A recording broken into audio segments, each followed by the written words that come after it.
Hi everyone, it's Karen here and welcome back to my channel. Today I have one of those really good informative videos that I've done in the past where I focus on one type of product. I've done one on several mixed media products, and today I thought I would talk a little bit about acrylic paint.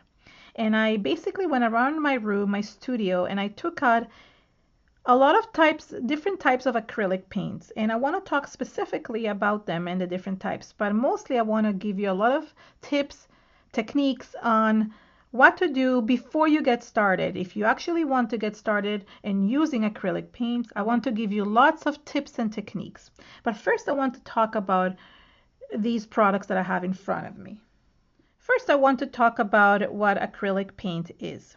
Acrylic paint is basically a paint that is made out of acrylic polymer. Polymer is basically like a plasticky transparent material. And what happens is that they put pigment with the polymer to create acrylic paint. The acrylic paint is water soluble, and however, when it dries, it's water resistant, so it cannot get damaged from water. There's different types of acrylic paint, and this is one of the things that I wanted to talk about. Besides the many different containers that it comes with, there's different types of acrylic paints, and there's different type of uses for the acrylic paints because of that. We can start with the simplest ones, which is the ones that are used for crafting, and this is the cheapest ones you can find in the market. You can even find them at the dollar store or in craft stores, and they're very, very cheap. Folk Art is one of the brands that makes them, but there's many different ones. And actually, it's Plaid. Plaid or Folk Art is the one that makes it. And there are so many different colors of acrylic paints. I'm just showing you a few variety of the ones I have, but every single brand has so many different colors, so many different ideas. So it's just endless the amount of colors that there is. The nice thing about the craft ones is that they're very liquidy and they're easy to apply. And what's nice about them is that they're really good for craft projects because they're cheap and you can cover them on wood, on plastic, on paper, on basically anything. Here is another very cheap crafter's acrylic. This is by Deco Art, and the same idea, different color, but more of a more liquidy consistency. It's not as highly pigmented. The quality is not artist quality, but still really good if you want to do any type of crafting projects. Then you get into the art world where you do have acrylic paints that are a little bit more artist grade, what they call, and there's so many different brands. I do not want to say one brand is better than the other, so that's not what I'm going to talk about. What I want to talk about is specifically the types of paints. You have paints that come in like these tubes, okay, and they also come in small packages or small tubes, and they're highly concentrated, to bigger ones like this. And this one is also really beautiful color, and it's a little bit thicker. And then you have something which is a little bit thicker than that. This is called an impasto paint, but also it's a heavy body paint, and it's very, very thick. And what's nice about the heavy body, here's another heavy body by a different brand, is that you can really get good coverage. And if you really want to have it a little bit lighter, you can always dilute it with water. So that's really great in that respect. You can also have them come in like jars like this. This is a brand that is here common to me in Canada, and they come in many different colors and even in bigger sets. So if you're doing a very large acrylic painting, you can buy these in bigger batches as well, in bigger pots, and so that's really good for that as well. So these two paints are basically similar in the sense of their and how thick they are and how creamy they are, and these are like high viscosity, so they're very close to the heavy ones, but these are even heavier. Then you get into the different types of acrylic paint. So this one, for example, it's a little bit more, I mean, it's shiny. So you see that it's shiny. That's what shows you that it has that polymer, that plastic in it, and that's what makes it stick to basically anything, to the canvas. It comes also in different types of containers. So for example, here I have one that it looks like a dabber, and you can actually release it and dab it onto your painting as well. So that's really, really nice. And then we're going to get into the more liquidy ones. So there's lots of different liquid acrylic paints, and depends on what you want them for. They're great for certain things. Now, as I mentioned, there is the crafting acrylic paints, but then you also have the art acrylic paints that are better quality in terms of using them on art projects, but they can be different liquid consistencies, and they can also be different shiny consistencies. So for example, you have things like these ones that are metallic in color, and they come in a different array of colors, and they're very, very shiny, and they look really good when you add them on top of a black color. This one is also a beautiful pearlescent color, and it's liquidy as well, and it even comes with a dropper, so you can actually drop it onto a piece of artwork. Then you have more liquid ones, but still graded for art. There is the liquid acrylics, which are usually less opaque, a little bit more transparent, but you still get beautiful coverage, and you can drip them on things and they cover really, really nicely, all the way to the high flow, which are very liquidy.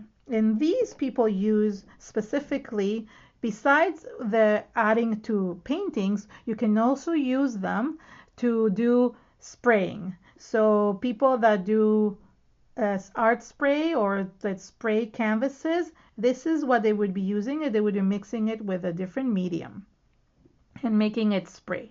So I mean, I can't cover every single acrylic paint that is out there on the market, but I can really tell you a few tips and techniques that would really help if you wanted to create your own either art painting or mixed media project or even a craft project. And these are really good tips, almost like hacks that you might want to basically keep in a folder, write down or something, so then you know exactly what to do next time you want to start a project.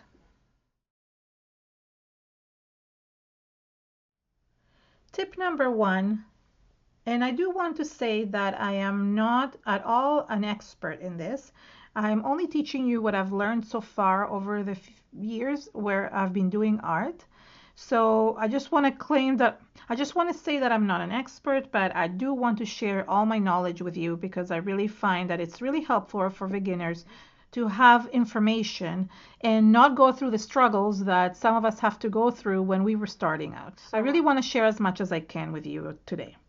So the first tip is actually to use a primer or gesso. So gesso is the best acrylic primer there is.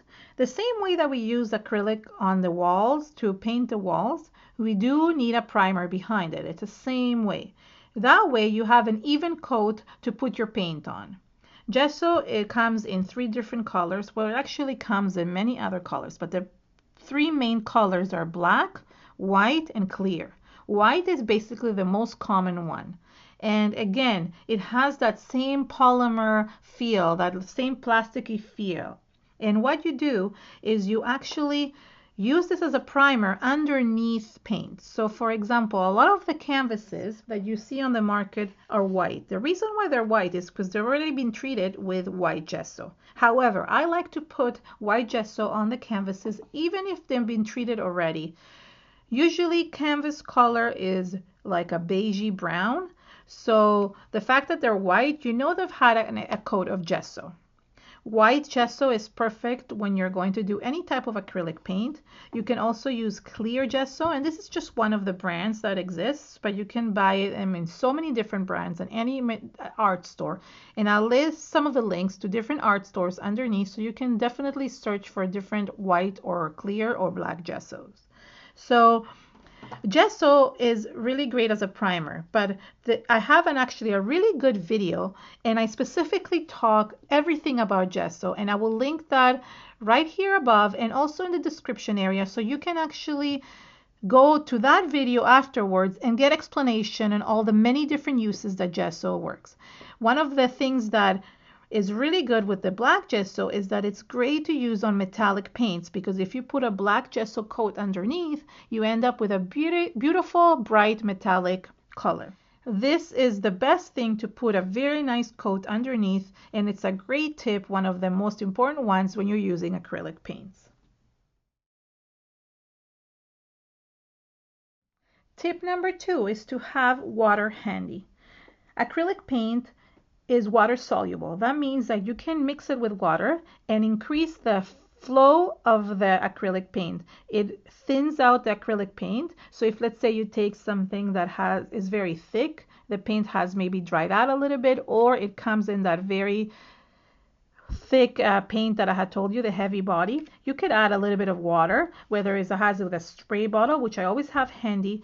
And you should also have a jar or some kind of bucket with water so you can wash your paintbrushes. So water is really, really important.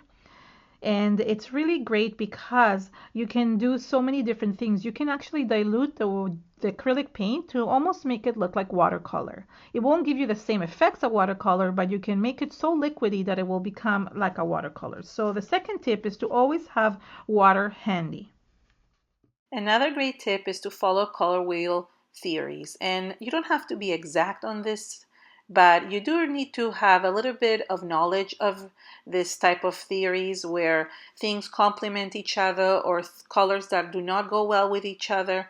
Although all colors can be mixed together, you do need to make sure that if you're going to mix colors from different families, you need to dry your work in between. So for example, you have like the warm colors, like yellows and oranges and reds, and then you have the cold colors, like blues and greens and purples. Some of them mix well together and some of them don't.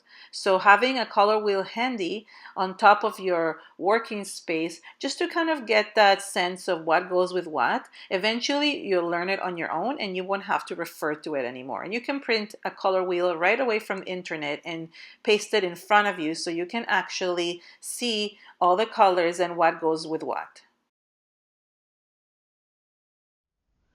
The fourth tip is to actually use paste or gel to create texture. Now, when you see acrylic paintings, sometimes you see a lot of really cool texture in the background. The artist uses things like modeling paste, gel, light paste, or even texture paste or crackle paste to create those really cool techniques.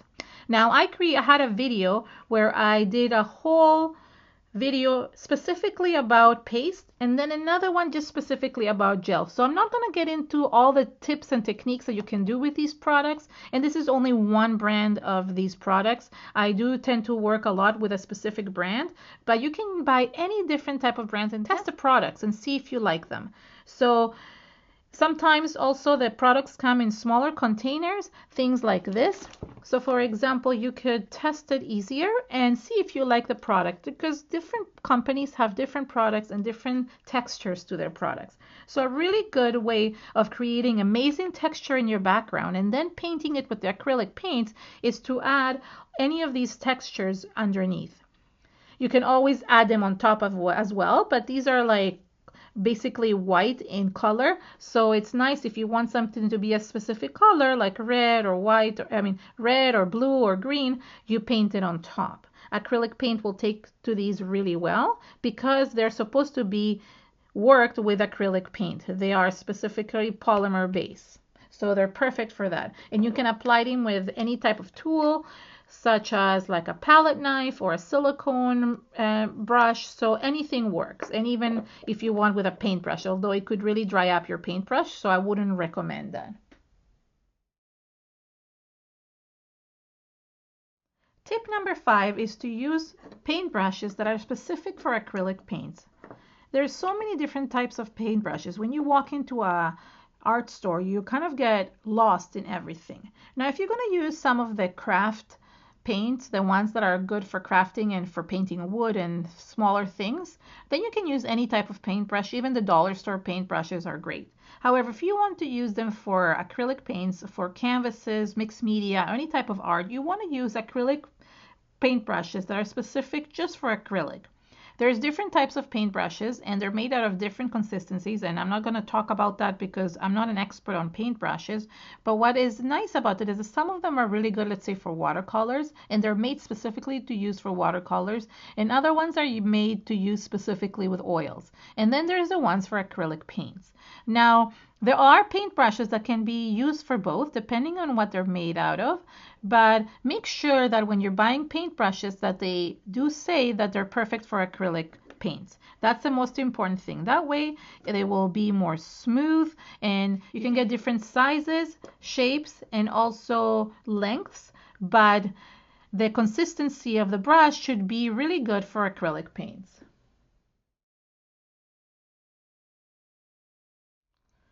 One of the great things to use for acrylic paints is to have a palette. And that way you can mix different colors. The only thing is because acrylic paint dries really quickly, the paint tends to dry. And let's say you're working on a painting and it's taking you more than one day. You want to make sure that the paint that you made stays dry. Or let's say you put too much paint on the palette, and right now my palette is empty, but let's say you put too much paint on the palette and you don't want to waste that because it's very hard sometimes to put it back in a tub. So if you have, for example, a tub that looks like this, then it's easy to put the paint back in it.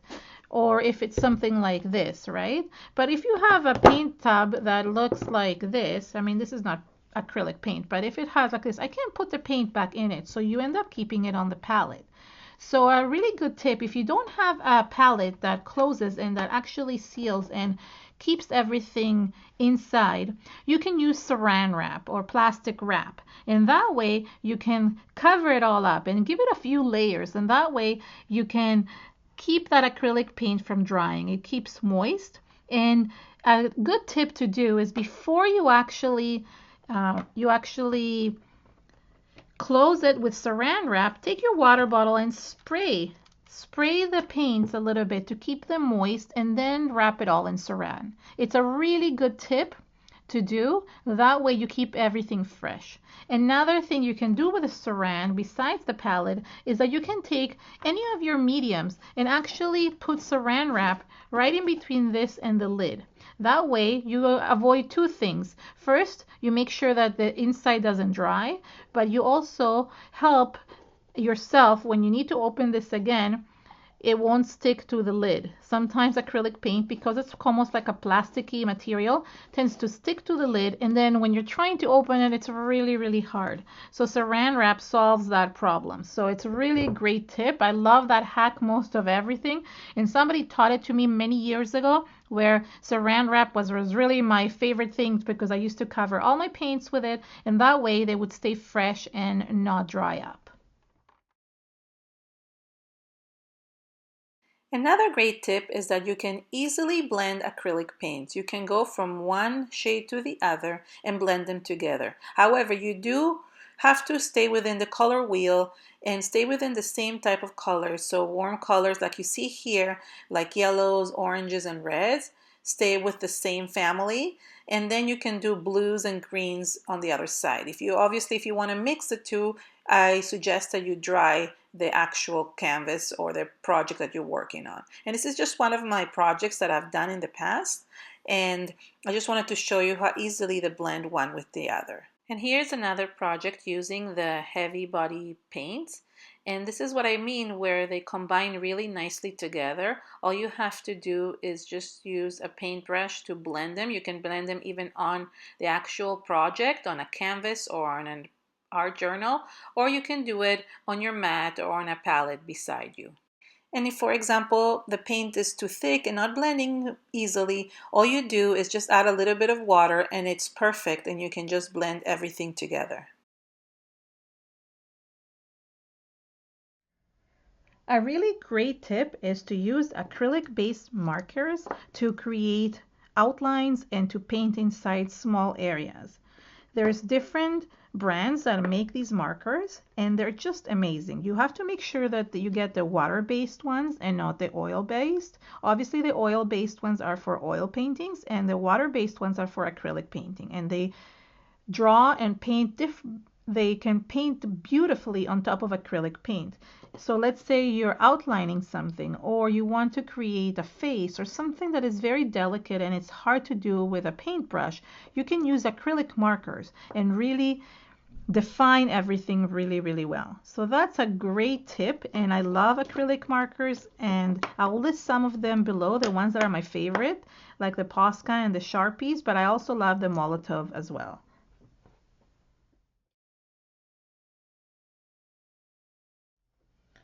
One of the amazing tips that I love to do is use metallic paints. Metallic acrylic paints are so beautiful and they look best when using them on black gesso. So this is why I love having black gesso, and I'll show you an example of something that looks really, really cool when it's very bright on black gesso. So this I created using a lot of really bright acrylic paints, and this is what I mean how much it shines depending on the black gesso underneath, and you can create so many different types of projects with this. And I'm sure obviously I'm not the only one who's used this technique. It's just a really good tip to use, and if you do want to use metallic colors, black gesso is the best primer to use underneath any type of metallic acrylic paint. The last tip is knowing how quickly acrylic paints dry. The advantage is that not having to wait long until your artwork dries. However, the disadvantage is you're not able to come back to a painting when you're working on it like you do with oil paints.